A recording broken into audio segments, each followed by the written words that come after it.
Hi. Hello there. I'm Kim Newberry and I'm here for the audition.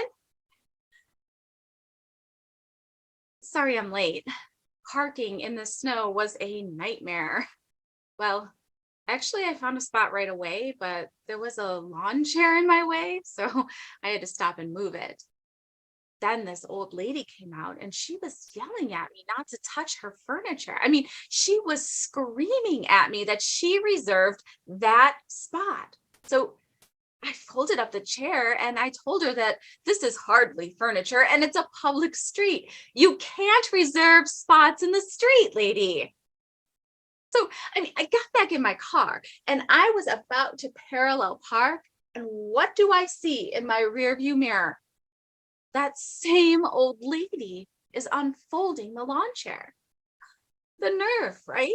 I mean, I stopped my car right there, but by the time I got to her, she was sitting in the chair, just sitting there like she's under a cabana in Boca with her feet in the ocean.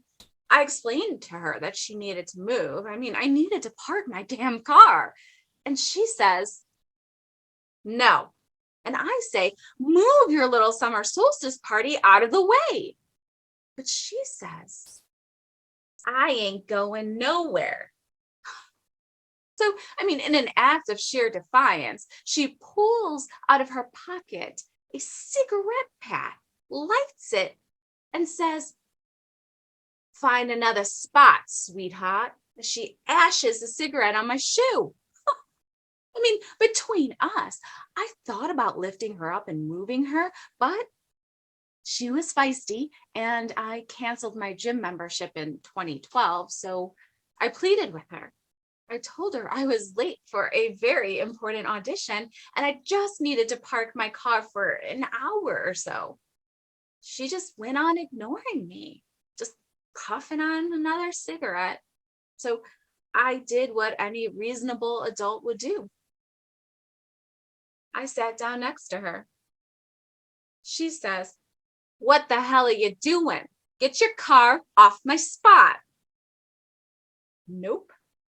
Now I've got nowhere to be but here. I was prepared to sit there all night out of sheer stubbornness. We sat there for what felt like forever in silence. And as it turns out, she tells me she doesn't even own a car. I asked her, "Why the hell are you trying to reserve the spot then?" And she says, "Just in case, dear." Turns out she waits for her grandson every night. He rarely visits anymore with college and his new girlfriend, Sarah, who's a little clingy, if you ask her, which I didn't. But nonetheless, there we sat in the cold night air, her in her chair, and me in a snow patch 5 feet from a sewer. We just yelled at cars together. "Go around, you jerk! Can't you see we're sitting here?" Then it started to snow.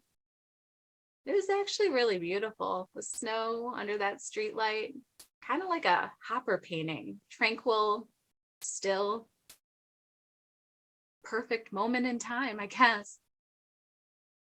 Well, anyway, I saw a spot open up down the street, so I